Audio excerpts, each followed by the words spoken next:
Bonjour Vincent Delecroix. Bonjour. Bienvenue sur TV5 Monde. Merci d'être avec nous ce dimanche. Vous êtes donc philosophe et romancier. Votre dernier livre aux éditions Payot Rivage, Apprendre à perdre, est un livre passionnant qui nous donne l'occasion de réfléchir sur l'expérience de la perte. Alors c'est une expérience qu'on a tous vécue. La perte, elle fait partie de la vie. Oui, c'était d'ailleurs le principe, enfin c'est le principe de la philosophie, c'est d'essayer d'aller chercher des expériences cruciales, vitales, qui sont à la fois communes et absolument singulières, à la fois individuelles et collectives. Et la perte, c'est vraiment au centre. Alors, précisément, tout le monde la partage, tout le monde est livré à la perte d'une manière ou d'une autre. Et il y en a une qui on fait tous, c'est qu'à la fin, on perd la partie. On meurt tous. C'est une partie où on perd à chaque fois, ça c'est sûr. Mais on perd son enfance, on perd ses illusions, enfin tous les romans d'éducation. On perd la mémoire. On perd la mémoire. Et ce qui me frappait aussi, c'était qu'à côté de ces expériences individuelle, intime, on est aussi confronté collectivement à des phénomènes de perte gigantesques. Et justement, est-ce qu'il y avait une urgence pour vous, une nécessité à écrire sur la perte aujourd'hui, en 2019-2020 Oui. En fait, je suis plutôt parti des expériences collectives pour revenir à des expériences plus intimes, plus singulières. Mais ce qui me frappait, c'était ce que je viens de dire, c'est-à-dire des expériences massives de pertes. Alors, à la fois les pertes économiques, financières, par exemple le grand krach financier, des quantités astronomiques de richesses qu'on dit par ailleurs inexistantes. Ce sont des écritures qui disparaissent et qui sont perdues. Et puis, c'est des espèces d'atmosphère de perte dans laquelle nous vivons, c'est-à-dire la destruction de la planète. Mais en fait, les inégalités aussi. Les inégalités, des gens, les déplacements de population de gens qui ont tout perdu, qui sont de plus en plus massifs. Et c'est ces expériences-là. Ça veut dire que pour vous, il y a de plus en plus de perdants dans le monde?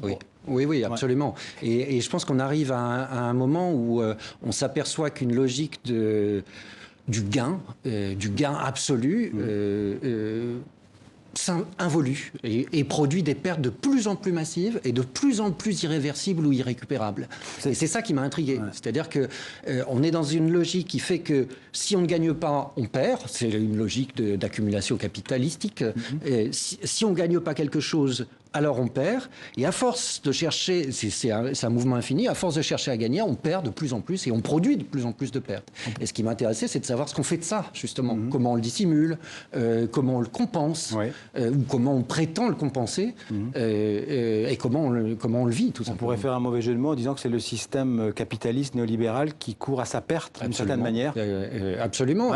Mais c'est une course en avant. Alors, ce qui est frappant, c'est que, disons pendant 2 siècles, de la fin du XVIIIe au début, à la moitié du XXe siècle, on avait l'impression d'être dans un temps indéfini. C'est-à-dire que ce qu'on perd là, on avait l'impression qu'on pouvait toujours le regagner, ou gagner plus, ou gagner par substitution. Or là, on s'aperçoit qu'on est de nouveau dans un temps fini, ou dans une expérience finie, même quasiment dans un monde fini. C'est-à-dire qu'on ne va pas pouvoir pousser indéfiniment ce mécanisme de compensation. Parce qu'il y a un moment donné où on va tout perdre, tout simplement. Alors, votre livre, il s'appelle « Apprendre à perdre ». Qu'est-ce que ça veut dire, apprendre à perdre? C'est une excellente question. Je ne suis pas sûr de pouvoir y répondre. Vous y répondez dans le livre, mais j'essaie. C'est une expression très ambivalente et je voulais qu'elle garde cette ambivalence. D'abord, apprendre à perdre, tout le monde apprend à perdre. Et l'existence même, c'est un apprentissage. C'est l'expérience, d'une certaine manière. C'est l'expérience, tout simplement. C'est l'apprentissage de la perte. Et c'est ça aussi qui m'intéressait. C'est-à-dire, tout le monde se débrouille avec ça. Et comment on fait? Comment on fait pour... Et la deuxième chose qui m'intéressait, c'est comment on fait avec ce qui est perdu. Pas simplement avec l'expérience de la perte, la douleur, le deuil, mais avec ce qui est perdu. Et quels sont les types de rapports que nous avons avec ce qui est perdu? Pas simplement un objet, mais un être cher, les morts, l'identité. Voilà, en fait, apprendre à perdre, vous dites, que je crois vous citer, là, c'est retrouver la présence de ce qui est perdu. Mais en tout cas, établir des liens avec ce qui est perdu. Et ce qui est aussi frappant dans les expériences actuelles, c'est qu'on a l'impression de difficultés, notamment la mémoire, par exemple. Alors, il y a la perte de mémoire, tout simplement, biologiquement, mais aussi des mémoires faussées. C'est-à-dire, on ne sait pas très bien quoi faire. On oscille entre l'indifférence à la perte, c'est-à-dire tout ce qui est perdu peut être substitué ou compensé. Donc les choses, voire les êtres, peuvent être remplacés les uns par les autres. Et puis à l'inverse, une espèce d'obsession nostalgique, mélancolique. Ça, c'est des commémorations, par exemple. Des commémorations, par exemple, et une espèce de nostalgie décliniste qui induit des comportements ou des attitudes parfaitement réactionnaires et parfaitement absurdes d'ailleurs, parce que retourner en arrière, c'est impossible. Pourquoi la France est un pays qui aime tant les commémorations ? Je ne sais pas s'il y a une raison pour ça, mais on peut s'en plaindre, je pense. Je pense que c'est aussi un symptôme de mémoire malade. On ne sait pas quoi faire. On est certes un pays vieillissant, on est un pays qui regarde plutôt en arrière son histoire glorieuse que son avenir, et il faut le dire, qui n'est pas franchement ou nécessairement riant, mais je pense que c'est le problème est encore autre part. On ne sait pas quoi faire de notre histoire, on ne sait pas quoi faire de notre... La France a un problème avec son histoire. Elle a un problème avec son histoire. Tous les débats qu'il y a eu sur le récit national, le roman national, sur la manière de traiter notre mémoire, sur la manière de nous en repentir, de nos crimes. Il y a quelque chose qui résiste. On n'arrive pas à faire... Alors c'est normal, hein, et toutes les cultures sont comme ça. Elles ont à gérer plus ou moins bien la mémoire sur laquelle elles sont assises. Mais ce qui m'a paru intéressant, c'est justement de voir ces espèces de bricolage ou d'immenses logiques qui visent à établir des relations plus ou moins bancales. Alors, comment on répond à la perte ? Parce qu'on peut répondre de manière positive, on l'a dit, c'est l'apprentissage, c'est l'expérience, mais on peut aussi répondre parfois par les larmes, par le deuil. Oui, et justement, il y avait une des choses, il y a de nombreux points d'irritation dans le livre. Notamment celui-là. Notamment celui-là, parce que je pense qu'il y a... Sur cette expression, faire son deuil, voilà, ça vous énerve, ça ? Ouais, ça m'énerve particulièrement, oui, et c'était une des motivations Pourquoi ? Expliquez-nous. Du livre, parce que ça me paraît tellement typique, tellement symptomatique de certaines injonctions actuelles dont la psychologie n'est pas seulement responsable, mais qui sont aussi d'ailleurs extrêmement politiques. C'est-à-dire dire, bon voilà, d'accord, il y a un temps du deuil, il y a un temps de la perte, d'accord, c'est dur, mais tout le monde est passé par là, etc. Et puis après, pouf, il faut redevenir un individu normal, productif, réinséré dans la société. C'est la résilience, comme on dit. C'est la résilience, ça c'est formidable. Donc Boris Cyrulnik, c'est pas votre pote alors ? Pas absolument. Sans vouloir citer des noms personnellement, mais bon, parce que c'est ça en fait. Mais moi, on est face comme si c'était une tablette magique. C'est le caractère idéologique de la chose. C'est-à-dire, dépêchez-vous de vous débarrasser de ces expériences négatives, positivez même la perte. Regardez, vous pouvez avoir des vertus de l'échec, c'est très bien de perdre, etc. Enfin, allez dire que c'est très bien de perdre à des migrants qui perdent leur famille dans la Méditerranée. C'est complètement absurde de dire ah oui, il faut savoir perdre, etc. Non, c'est une douleur, une souffrance effroyable. Donc il ne faut pas la nier. Et ces façons de faire son deuil, c'est dire bon d'accord, on ne la nie pas, mais enfin on passe très vite à autre chose. Alors toujours dans les réponses à la perte, la psychanalyse, Freud par exemple, ça peut être utile ?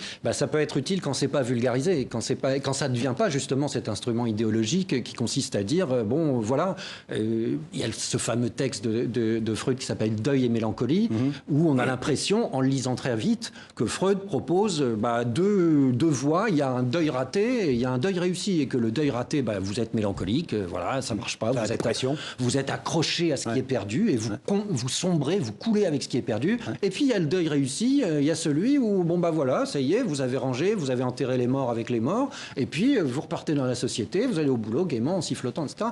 Le texte de Freud, c'est pas du tout ça, c'est beaucoup plus complexe que ça. Et moi j'en veux beaucoup justement ces types de simplification.